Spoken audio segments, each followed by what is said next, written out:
It's Friday, December 18th, and this is Politically Speaking. Hit the credit.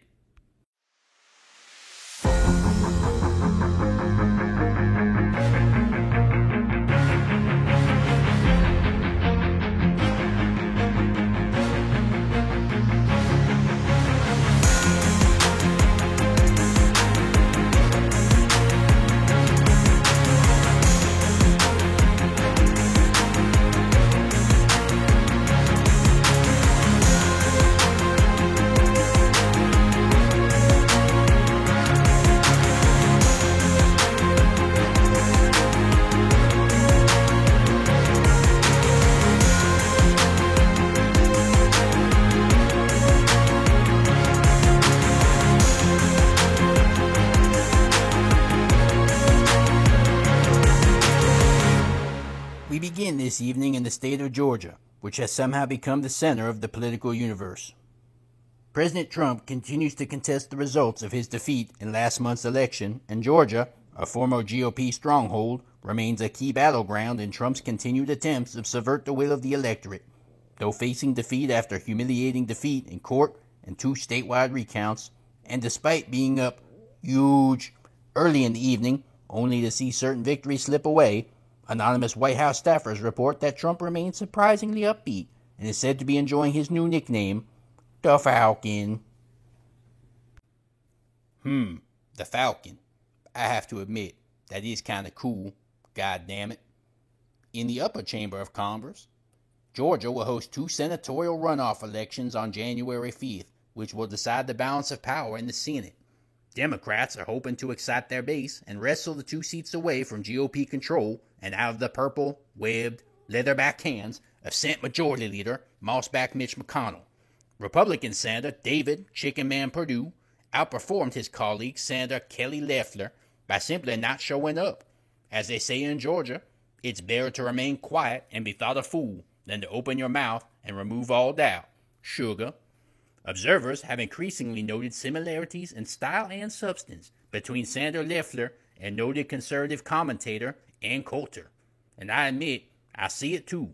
But for my money, it's seldom a good idea to take your broken down beater to the shop and insist that they simply hammer and buff out all the superficial dents while neglecting the fact that the only thing powering that shitbox is the combined horsepower of 2 syphilitic monkeys fighting in a sack. This just in, I'm being told that Senator Loeffler has just sold a sizable amount of stock in our parent company for a tidy profit. Wait, what the hell does she know that I don't? Shit. Speaking of tertiary syphilis, President Trump continues to recruit GOP lawmakers at the national and state levels to subvert our Constitution under imminent threat of targeted and tactical mean girl tweet.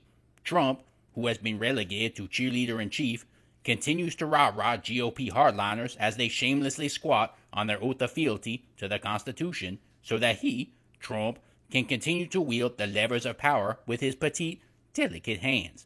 Last Thursday, 106 House Republican members signed an amicus brief in support of Trump's attempt to disregard the will of the people in Michigan, Wisconsin, Pennsylvania, and Georgia because Texas said so.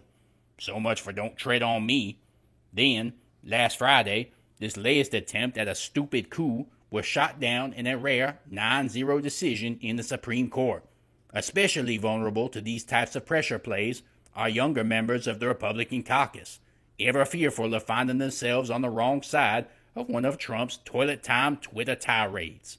Frankly, seeing these young men twisted and contorted, manipulated, bent over and abused by an older, malevolent predator is distressing to all but the most cynical of observers. Others, like Ohio Congressman Jim Jordan, seem strangely cool with it. Shh. In other sycophant news, Trump allies Rudy Giuliani and Chris Christie seem fully recovered after their brushes with the deadly coronavirus. Rudy, ever the picture of health, bother to interview a single witness.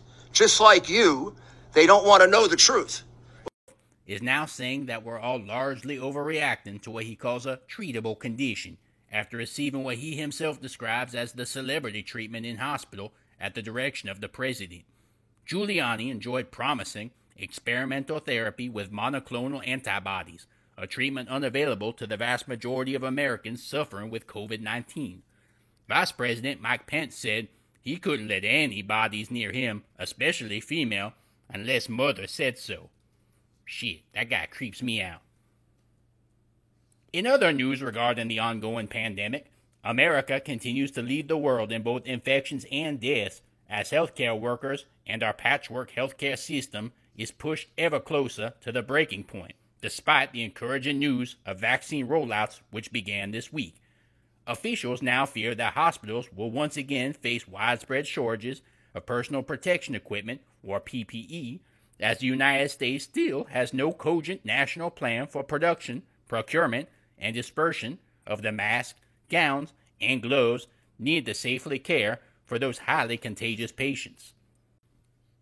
Though, in fairness, anyone who expected Donald Trump to have any idea how to secure, let alone utilize, protection, has obviously never met these two chuckleheads. In other coronavirus news, respected infectious disease expert and Trump's one who got away, Dr. Anthony Fauci, has announced a bold initiative to rebrand COVID-19 as Al-COVID in a last-ditch attempt to get Republican lawmakers to take the threat seriously. With COVID-19 deaths, Al-COVID deaths, now exceeding the number of lives lost on 9/11 each and every day, experts hope that we are now in the wheelhouse for Republicans to finally wake up to the threat. Well, folks, that's all the time we have for this evening. From everyone here at Politically Speaking, we continue to wish you good health and good hope to you and yours as we stand only 33 days away from Inauguration Day. Until next time, remember, sunshine is the best disinfectant and mockery the best medicine. Good night.